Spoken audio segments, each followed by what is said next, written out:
Mas que mais? Ô Vilela, eu gostaria de usar, se você me permitir, um período aqui para fazer uma manifestação de repúdio. Vamos lá. Se você me permitir, Claro. para aquela câmera ali, ó, Paquito, corta para mim aqui, ó, diretor. O Paquito tá dormindo, cara. Não, mas a gente vai acordar ele hoje. Eu gostaria, como ex-bolsista de mestrado e ex-bolsista de doutorado da CAPES, eu gostaria de deixar aqui publicamente. CAPES é uma fundação que ajuda a pagar bolsa de pesquisa para alunos de pós-graduação. E para quem não sabe, os alunos de pós-graduação são hoje as pessoas que carregam a ciência do Brasil nas costas. Normalmente, quando você vê um feito de um laboratório brasileiro, e aí eu peço desculpas a todos os orientadores e os professores, mas creio que aqueles que estão entendendo a minha crítica vão conseguir compreender o que eu estou falando. Normalmente, quando um laboratório de pesquisa no Brasil que produz ciência de qualidade chega a algum nível internacional por meio de uma publicação de um paper científico, de um artigo científico, quem é chamado para entrevistas, quem é premiado, quem é colocado na mídia, normalmente são os professores orientadores. Só que quando você vai ver como que aquela pesquisa foi feita, como que aquela pesquisa foi desenvolvida, normalmente são os pós-graduandos. Então, os alunos de mestrado e os alunos de doutorado, e em menor instância, mas ainda assim útil e bastante relevante, os alunos de iniciação científica, são as pessoas que carregam a ciência do Brasil nas costas, e essas pessoas ganham uma bolsa que não sofre reajuste desde 2013, nem mesmo reajuste pela inflação. Caramba. Então, um bolsista de mestrado ganha R$ 1.500, um de doutorado ganha R$ 2.200, não pode trabalhar, não pode exercer outra atividade remunerada e é dedicação exclusiva 40 horas. Normalmente fazendo pós-graduação numa capital. E ninguém consegue viver com R$ 1.500 tendo dedicação exclusiva, sem poder ter outro tipo de...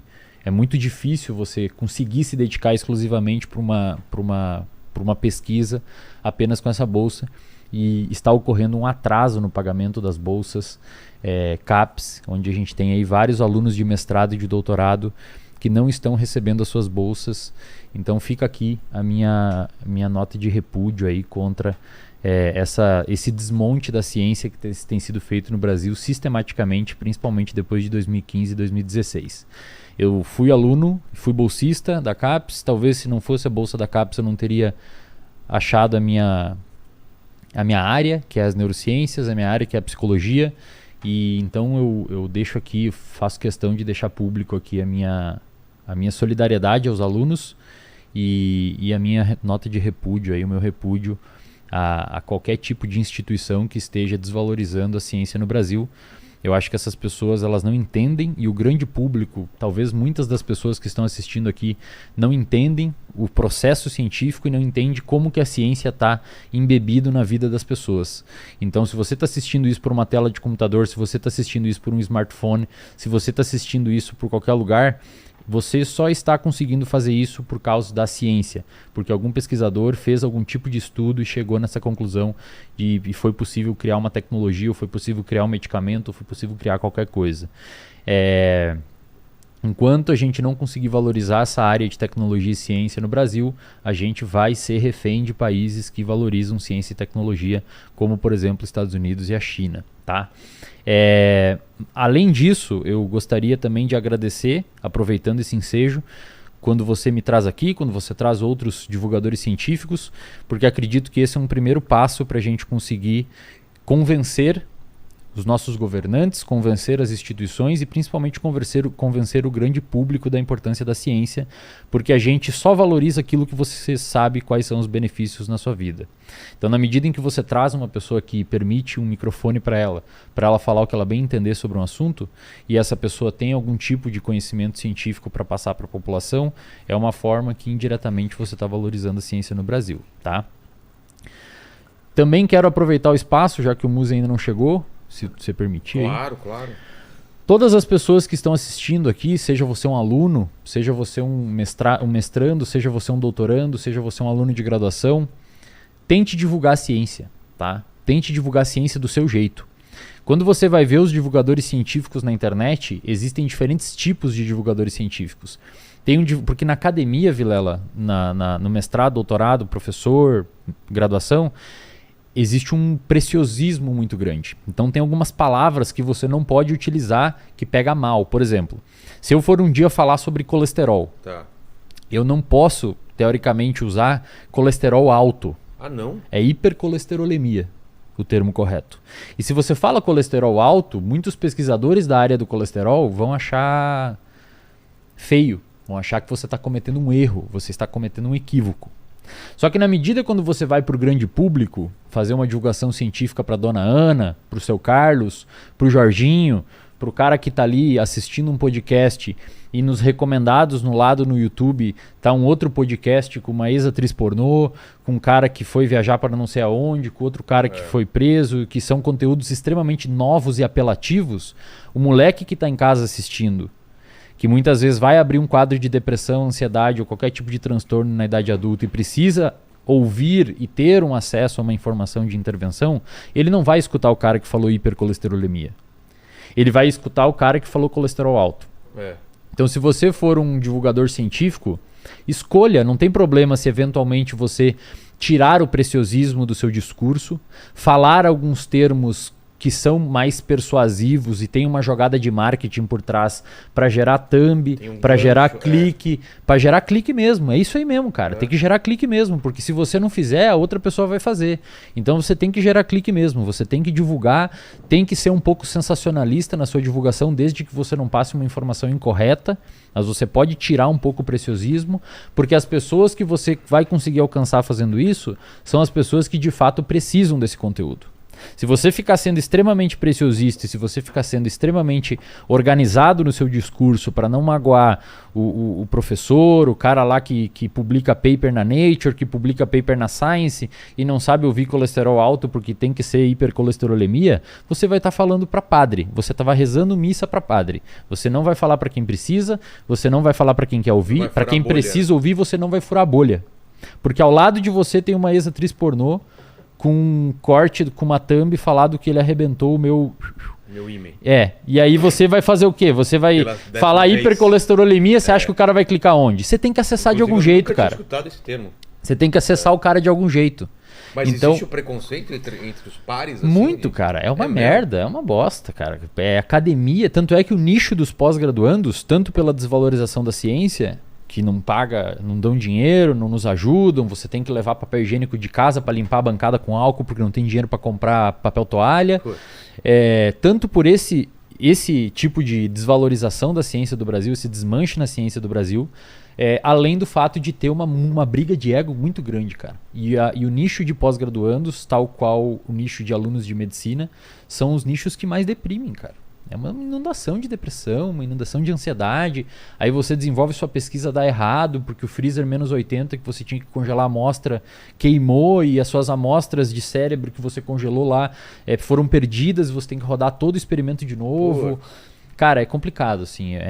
Os pós-graduandos no Brasil têm todo o meu respeito, tá? E eu sempre que uma pessoa me dá o microfone para falar, eu faço questão do meu jeito, de um jeito... Eu tenho uma técnica que eu uso quando eu vou em podcast, que é uma técnica ondulatória. Tem horas no podcast que eu falo um termo bem mais técnico e tem horas no podcast que eu falo uma coisa bem mais aberta. E isso tem uma estratégia por trás. A estratégia de conseguir chamar a atenção do público. Então, tem horas que eu vou pegar aquela pessoa com uma parada bem mais técnica e tem hora que eu vou pegar aquela pessoa com uma parada bem mais aberta. E o divulgador científico tem que fazer isso, cara. O divulgador científico não precisa ficar só no preciosismo, ele pode abrir um pouco o leque dele para conseguir atrair mais público e quando aquele público estiver perto, você esmiuça a informação e passa de uma forma bem precisa. Se a gente não fizer isso, a gente está jogando contra. Mas tanto o que você fala é verdade, que a gente vê alguns canais, vê o seu canal, os vídeos seus aqui explodiram, bateram mais de 1 milhão. Por causa disso, né, cara, as pessoas têm interesse. Elas só precisam claro achar. Que tem, cara. Elas não sabem que existe. Elas não sabem que existe. Se chega até elas ficam muito agradecidas. E, cara, tem uma galera na internet muito foda, velho. Uns professores, uns alunos, uns caras que produzem conteúdo. Só que ninguém vai escutar esse povo porque o título do vídeo dele no YouTube tá a influência da hipercolesterolemia nos fatores neurotróficos derivados do encéfalo em condições de doenças neurológicas. Quem é que vai clicar nisso, cara?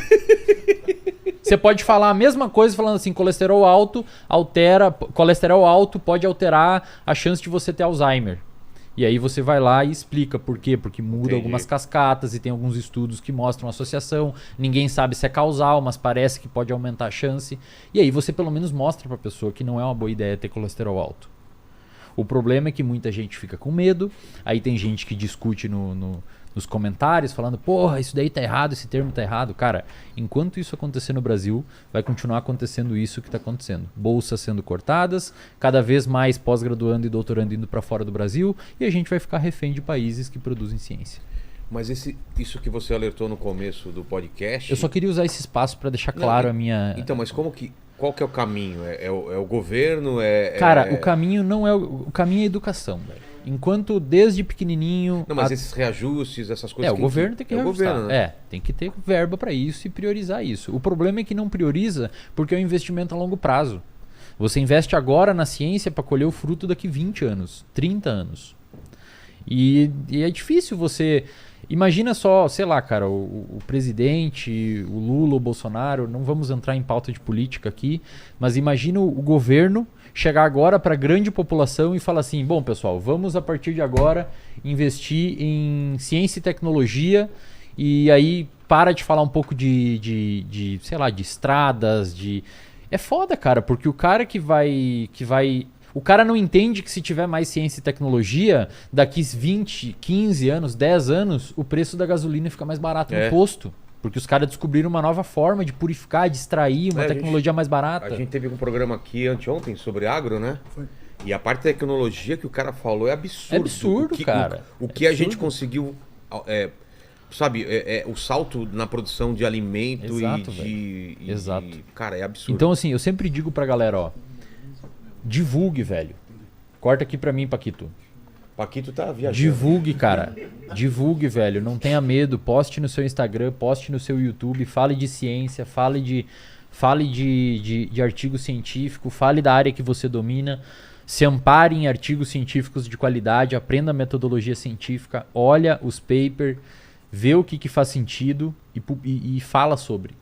Não interessa se vão chamar de você de blogueiro na sala de aula, não interessa se o seu professor chato pra cacete vai encher seu saco, publica, cara. É isso que a gente precisa. A gente precisa de pessoas inteligentes que parem de se achar burras para que as pessoas burras parem de se achar inteligentes. Ó, que bonito isso daí, hein? Entendeu? E eu acho que é uma deixa e aí, para o Muzi chegar aqui, hein? Exatamente. Chega aí, Muzi.